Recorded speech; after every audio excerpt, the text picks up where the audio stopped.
Okay, hi Geraldine. So we're here today with Geraldine Comiskey, who regular viewers and listeners and readers might know from her work and our conversations in the past on Sophie Toscan du Plantier's murder in 1996 in West Cork. But Geraldine is a really, a professional journalist, a really well-known journalist in Ireland, and has spent a lot of time looking at that case and also the case that we're going to be talking about today as well. So I'll just let Geraldine introduce herself if she likes. Yeah, well, I suppose I'm a veteran journalist, but I don't know how well known I am, but I'm probably more known for kind of writing wacky stories because that was like the stuff I'm best known for anyway. But I've been kind of a working journalist for years and never an expert in anything, just dipping in and out of stories, not specializing in crime or anything. But I am fascinated by certain stories, and this is one of the ones. I mean, this is a story I didn't get myself. This is written by a guy called David Malone, who's working in RTE. And I'm amazed I've never heard of this before, I mean, I've lived in Ireland on and off. Yeah, I've gone away a few times, but I've lived in Ireland most of my life. I've been working in newspapers and I'd never heard about this until literally the Amazon algorithm suggested it as a book to read, and I got it downloaded on the Kindle and I was blown away by it. It is An absolutely amazing. horrific, shocking story. It really is. So just before we go any further, we'll just introduce what this story is. We're focusing mainly on the book because it is such a good book and it seems to cover all the different angles, and there are many angles, but it's The Boy in the Attic by David Malone, and it is available on Kindle. I've read the Kindle version. It's also available in paperback as well. It's from about 2011 or so it's not a new book. I think, you said you hadn't come across it at all. And in England, certainly, I hadn't come across the Sophie case either until about 5 years ago. So it does seem that certain cases make the news in Ireland and don't come across here, but this one didn't even make the stories in Ireland at all, did it? It was. I know. I mean, the author thought he came across it in a small, a few paragraphs in a newspaper in Canada of all places, and he wasn't even looking for it, and he was shocked. And then he looked in the Irish papers, and they just said a boy, and they assumed it was an accidental death. But I mean, he wasn't just murdered. There was a satanic ritual done on his remains, in an attic of a house in a suburb, a quiet Dublin suburb, by another child, a 16-year-old boy. So it's just absolutely amazing that I don't even think if they wanted to cover this up, I don't know if it could have been. People are suggesting it was a cover up, but I actually don't think even that it was the kind of cover up where people tried to hide something. It was more like they just didn't want to corrupt children, because that was the feeling people would have had at the time, that if young people had seen this, there might have been a mass outbreak of satanic rituals among teenage boys or something. Just that's what I think anyway. That's an interesting theory, isn't it? So we should just sort of summarize maybe what actually happened in this case. And I should say that neither of us have spent as many years on this, as many weeks on this as we have on other cases. So we're both kind of feeling our way through it. I've got some notes in front of me. We've both got some notes with us. But as best I remember, and you can correct me if you wish, this is the case where a 7-year-old boy called John Horgan was led to a piece of wasteland by his next door neighbor, Lorcan Bale, who was 16. So the little boy, the victim 7, the killer, and he is a killer. He was in jail for this. He was found guilty. It's not a cold case or an unsolved murder like we so often do on Crime Guy. Lorcan, who was 16, led John to play or to socialize on this waste ground behind their houses. And then he hits him over the head with a club, a wooden club of some description, quite hard. I mean, the facts are that he died instantly. I mean, there was one blow and that seems like that was it for John. He then took John back to his house, and then I'm going to get a bit squeamish and pause at that point. So that this boy's already been killed. He's been dragged back to the house in a bag or a rucksack. And actually a few of Lorcan's friends saw him as he walked back, and he kind of gave them the kind of vibe that he didn't want to talk to them. Managed to fight off all these people who were looking at him and wondering why he was struggling with this large package. And then he took him into his own house, into his bedroom, and then I'm going to let you finish this part of the story. It's unbelievable. He went to the wardrobe. It's really unbelievable. I know you couldn't. If this was, if this was a script for a film, you just wouldn't believe it. But I mean, they'd say no, it's just too far fetched, you know. But he had a fit, you know. And we have the same kind of house. Actually, it's almost identical to our house. This is the creepy bit. My childhood home is almost identical, and there is a fitted wardrobe in the back bedroom. And this is what I'm thinking of now. I'm looking at that and saying, oh my god, he made a hole. He had made a trapdoor in the top of the wardrobe and in the ceiling. So I presume there was, like in our wardrobe, there was a shelf that he had to climb up into, and then he climbed up into the attic. So he would have used an actual handsaw because there weren't any power tools. There was no central aisle in Lidl or Aldi to go down and buy power tools. So he would have done this by hand, a square kind of trapdoor hole, and he made this trapdoor himself without anyone in the family apparently noticing, or maybe the other kids noticed, and the father, they wouldn't have told their father. Maybe they were scared of him. I don't know, because he was quite a strange boy at the time.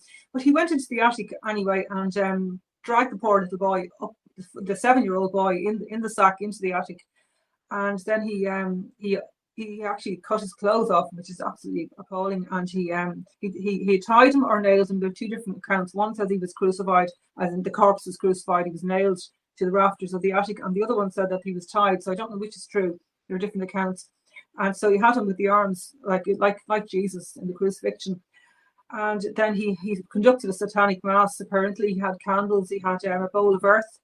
And he had a bowl of excrement, and I think some white powder. I don't know what that was. I mean, I don't know if there was any cocaine available at the time, but it was white powder, probably just talcum powder or something, you know.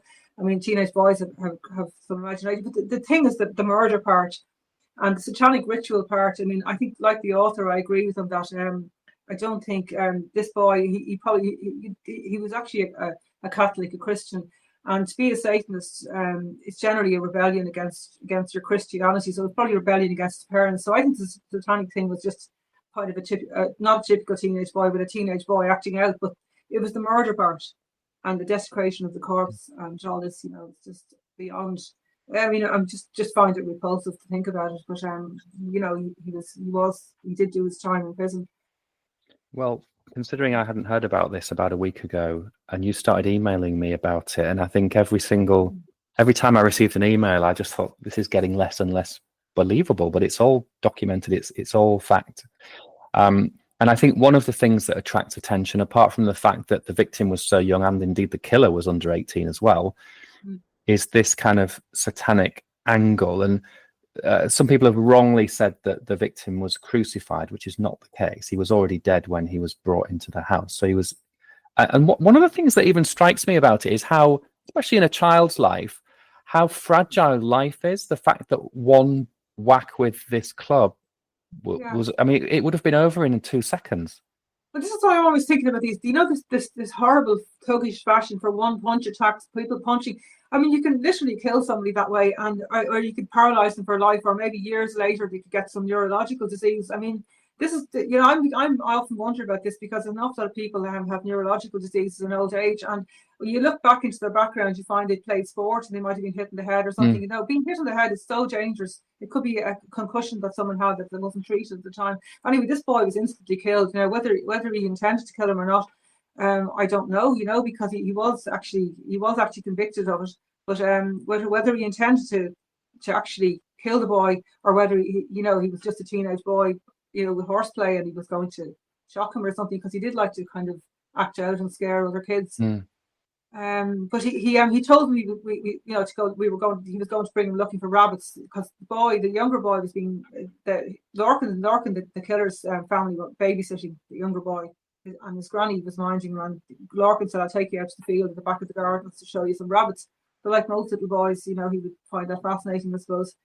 And he told him to look down a hole. This is what he told the police anyway. He told them to look down a hole, and there's rabbits there. It was actually a rat hole, but that's where they examined the field, and they found he'd looked into a rat hole. But another thing about Lorcan Bale, he used to go to school with a necklace that he had made himself of rat skulls. He was killing rats out in the field. He was also torturing cats and dogs, and he made a dog run on, tied to a post, made him run until it died.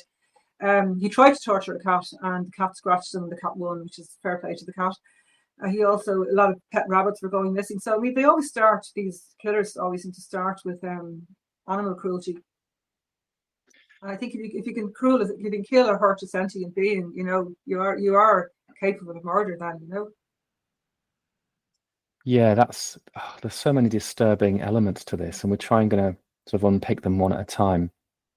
And then maybe in the sort of second episode, we'll talk more about the religious angle and what happened afterwards and how the criminal justice system treated this case, because that's also very interesting. And also, we should remind people it is 1973. This is not a recent case. It's quite, I mean, it's before I was born. You know, it's a long time ago.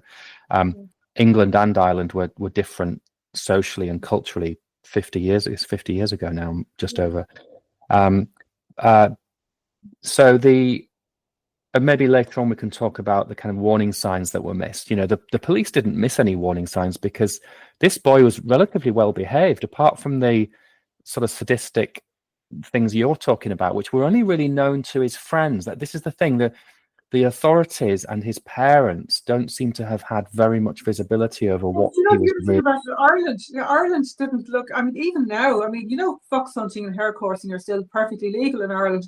I don't think animal cruelty is taken very seriously in this country. I know, I mean, hunting has been banned, fox hunting has been banned in Britain, but it's still happening. But Ireland, animal cruelty still isn't taken seriously in Ireland. And the weird thing, I've noticed this with an awful lot of very religious people, they're kind of more likely to not care about animals. You'd think it'd be the other way around, actually, but you wouldn't. You'd think of all God's creatures and all. But there's an awful lot of people who just don't seem to see animals as creatures with feelings. And you know, so animal cruelty. If anyone had told the parents, I don't know how the parents would have reacted, but if those other children were, you know, obviously they were shocked by it. I mean, they remembered it. One of Larkin's friend in school, he had one friend in school who happened to be his friend only because he was sitting beside him, and they were both called Larkin. So this other guy spoke to the author David Malone, and he said that you know, he found it shocking about Larkin, and he said other boys used to kind of find him a bit weird. He didn't play sports either, which is kind of, you stand out more for that nearly in Ireland at the time. But the thing of the animal cruelty, it wouldn't have been so shocking at the time, and even now it wouldn't be so shocking in Ireland, I think, you know. It wouldn't have been a red flag at the time, or even now. Interesting, because I tend to think certainly it should have been a red flag. I mean, you know, it really should. Every psychologist in the world will say that that's a red flag. Cruelty to animals. Yeah, I remember in the new series of the Bates Motel, you know, the remake of that. I think he graduates from harming animals and taxidermy.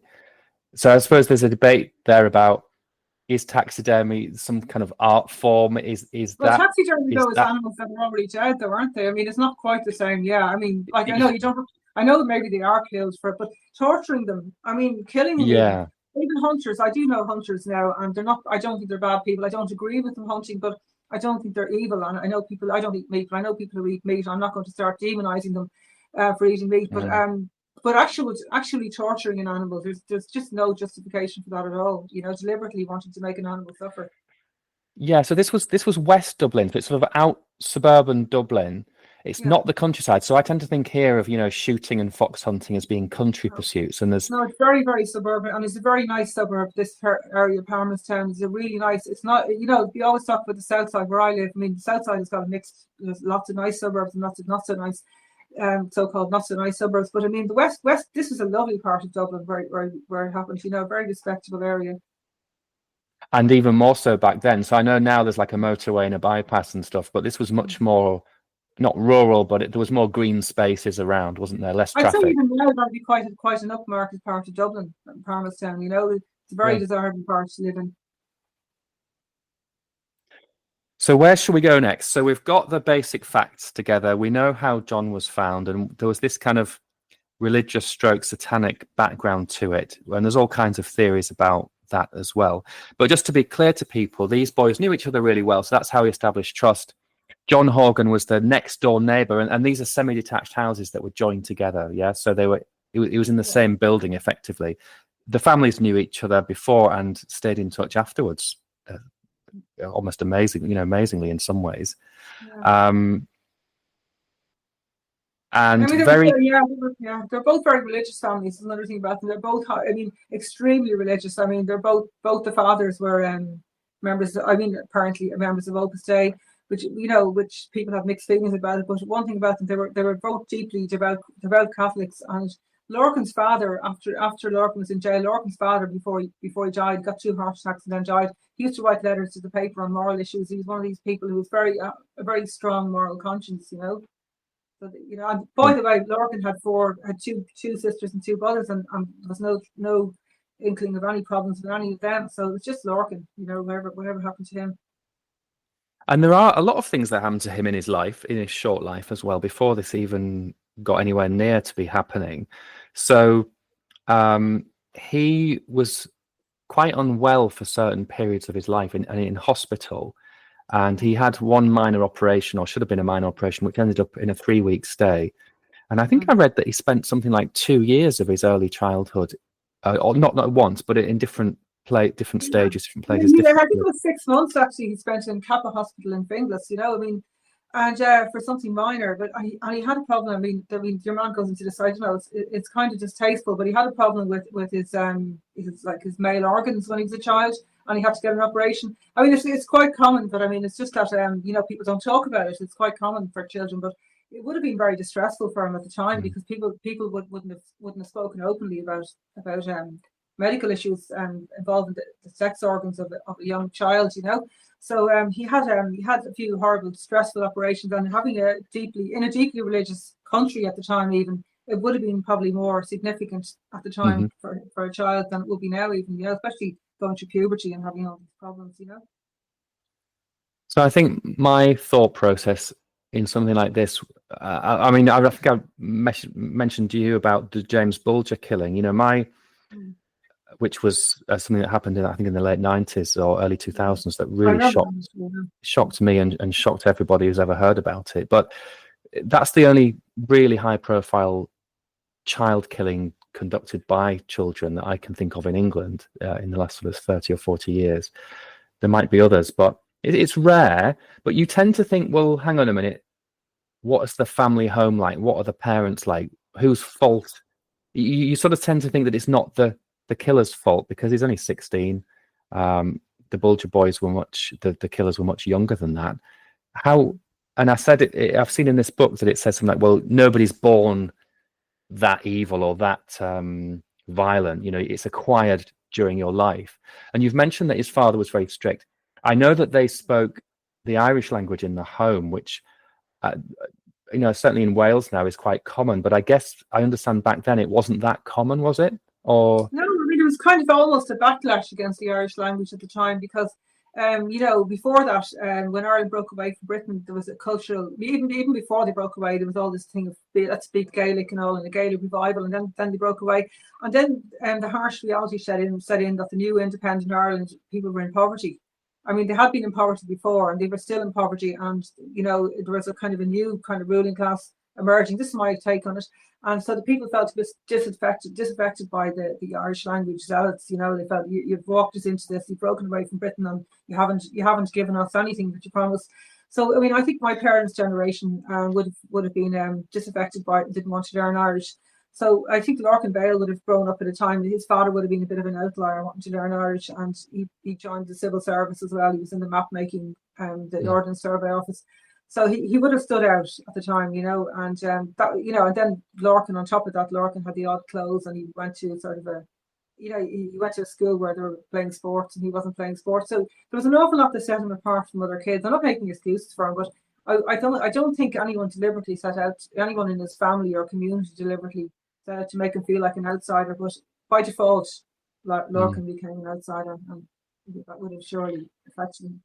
It was certainly a gradual process, wasn't it? And it's easy to look back and see things that perhaps were signs, but a lot of children, especially teenagers, have periods where they're sort of sullen, quiet, withdrawn, you know, or the opposite, angry, can't control their temper, violent, maybe in certain ways. Yeah. But there's signs here that this was beyond any of that. You mentioned the necklace made out of rabbit skulls, which is just rat skulls. Yeah. Maybe rabbits would be too big.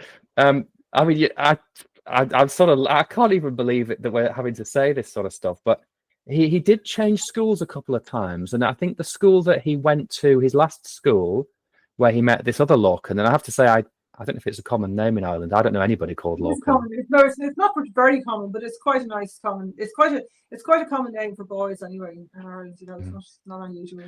So there's two Lorcans who happen to be assigned to the same desk or next door desks or something. So they got on either because they were just plunked together, or because they had the same name and they got chatting. And the other Lorcan is the witness actually is mentioned in the book, and he seems much more kind of well-adjusted, more sort of traditional, normal, whatever words you want to use.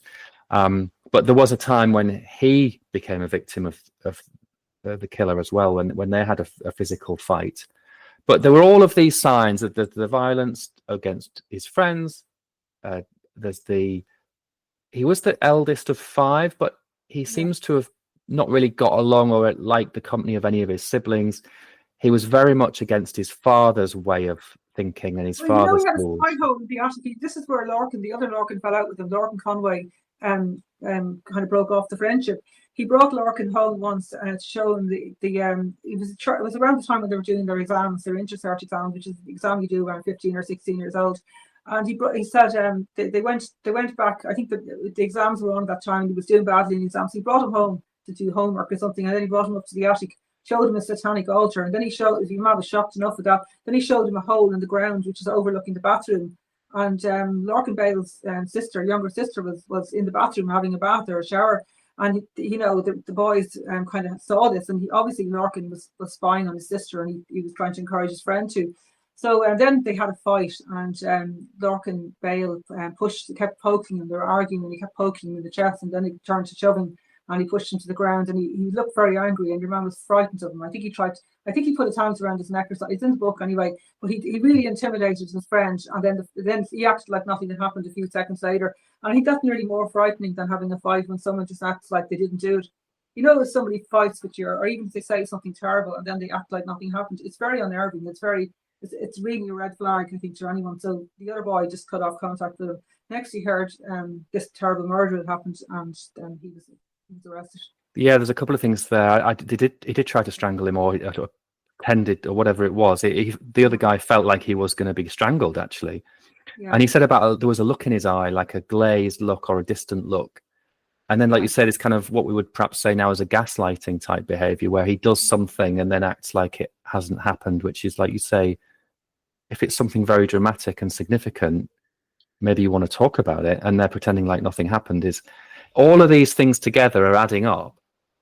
And again, I've researched a lot on gangs and the Peaky Blinders and those kind of things, and it's a known thing through the centuries that teenage boys do get violent, they commit crimes, they don't usually kill anybody, but they have fights, and then they grow out of it by the time they're sort of 19, 20 or 21. The hormones are surging, and they have this urge to punch each other. The punching thing is a thing that happens with the hormones, but to actually kill someone, it's just, and then desecrate the body, it's just unbelievable. It is to us, and it is to me, and I've read it now, and we've talked about it this week, and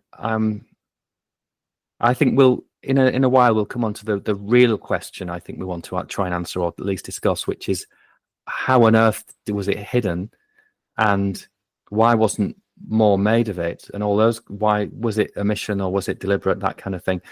So let's just maybe go back to the day just before we finish this section about what actually happened on that day, because the whole thing, even if it just killed John Horgan and left him in the field, that was still a terrible thing. But after a couple of hours, John Horgan's parents called the police, and the police treated it very seriously straight away, which is good.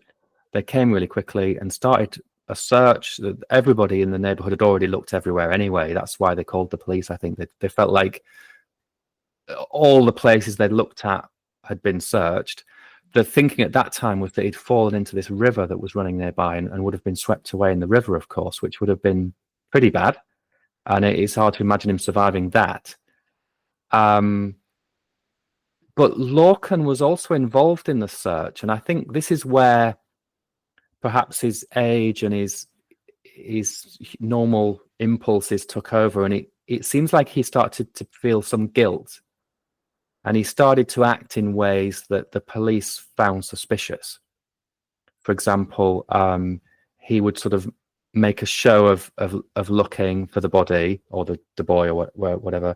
And then he said something like, "Oh, and they walked him through, because everybody knew he was with John Horgan. He was the last person to see John Horgan alive. So they walked him through what happened and where things were. And he started to make comments that just didn't quite add up. Subtle things like standing in a certain place, he couldn't see some of the things that he was saying he'd seen, or he could see things that he hadn't seen. And I think the parents and the police were starting to think that this story just doesn't make sense. And I think really to give them credit, because I would not, in that position, I would not have thought that he was the killer. I wouldn't have thought that, first of all, there had been a killing, and second of all, that a 16-year-old boy could have done it and then involved himself in the search. It just seems incredible. Yeah, it was amazing detective work, really. Yeah, but they started to get this feeling that he was concealing something, and he actually cracked quite quickly. But I think good detectives are the best psychologists. You know, they will spot something in someone's expression, even if they're telling a lie, I think. Yeah, so that was good detective work, and then quickly everything unravelled. I think he basically just fessed up and said, "Look, he's in my house." I can't even. If you try and put your head into that space of, okay, we're going to search the house, right? Where is he? Oh, he's in the attic. Okay, let's have a look at the attic. But rather than going up the attic stairs at first, of course, there's this hole in the ceiling which had been pre-prepared weeks or months earlier. Without his family's knowledge, without his father, certainly would have surely. I mean, if the other kids had known, I can see why they'd keep it a secret, because they were afraid of their big brother, probably. But I mean, he wasn't even sawing away at this, and he had a separate light, and not just the light in the attic, he had a separate light, electricity, kind of to light up the satanic altar. I mean, he had all this up there, you know, and he was always going up there. It must have been amazing that he kept all that secret. It's quite sophisticated. So like you said, there's a light in there. So either he had an electrician. I can't believe an electrician got involved in this. So somehow they installed a wire or something. I'm saying he just gone through the light, you know, he just ran a cable up or something like that, you know. I wouldn't say he didn't, you know. I don't know if he was you know, I mean, it's kind of dangerous. I'd imagine he just ran a cable from the bedroom up to the attic or something. So maybe a 4-way extension cable. An extension lead or something, you know. I mean, it's a fire. It was an amazing house didn't go on fire as well, or anything else. It wouldn't be hellfire in the attic, you know. So he's made this hole, 2 holes in the wardrobe and the ceiling. He's put lights up there. He's got this altar, which it's been there for weeks. I think the 2 Lorcans did a Ouija board up there at one point as well. So his friends, or some of his friends, certainly knew about this. And then the other Lorcan was swapped out. The other Lorcan never kind of hung around with him again after he saw the satanic altar, you know, and the Ouija board set up. That was the end of the friendship, you know. And then shortly afterwards, because it was when he said something, he wanted to sacrifice a child, he said, so that he would do well in his exams, because Lorcan Bale was doing very badly at school.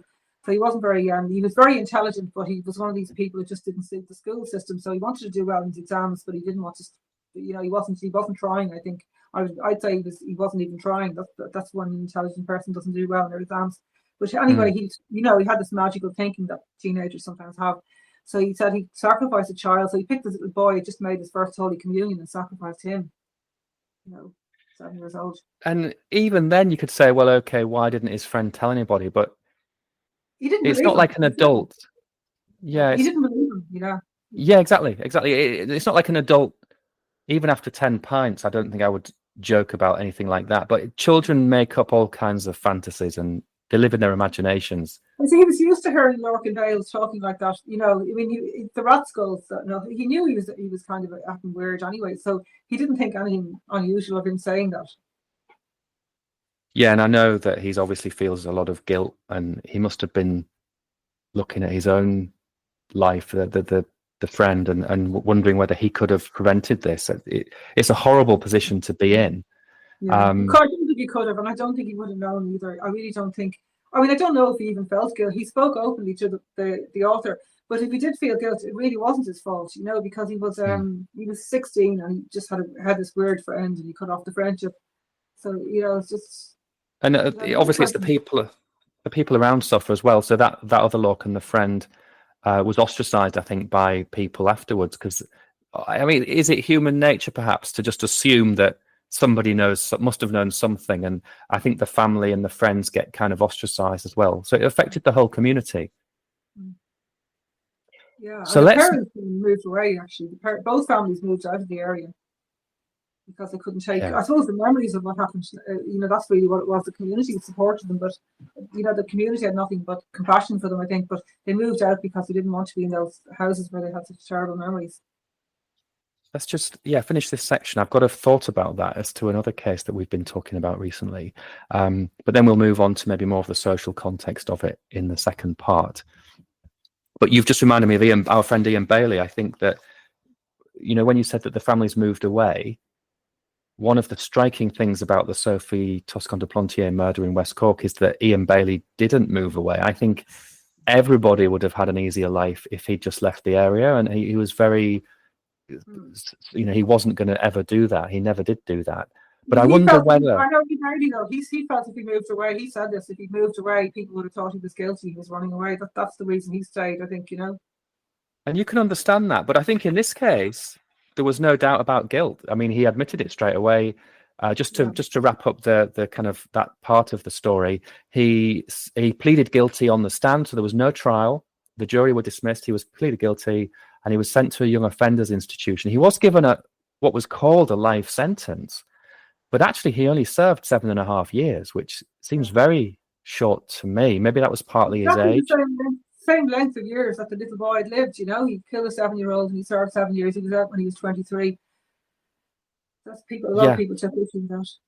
So he did a very short sentence. He was out when he was 23 or so. So the whole thing happened when he was quite young. He served his time, he admitted his guilt, and he was out and free at the age of 23 as well. And we know after that he left Ireland, actually. And as you say, his family left the immediate area, but they stayed in Ireland. I think the family did. Do you know he was seen dancing? He was seen dancing in a Dublin nightclub. Now it's called the Pink Elephant when after he got out of prison. And okay, if he's 23, I mean, he would have been that was a long time after. He must have been in his 30s at that point. I remember the Pink Elephant was around. He would have been probably in his 30s. I think that was So he was out dancing anyway, and then I suppose he put it all behind him, and as far as he was concerned, he had done his time. But he got a university degree in prison as well. In fact, prison was actually good for him because he got a good career out of it, and he did much better in prison than he had been doing before when he was in school.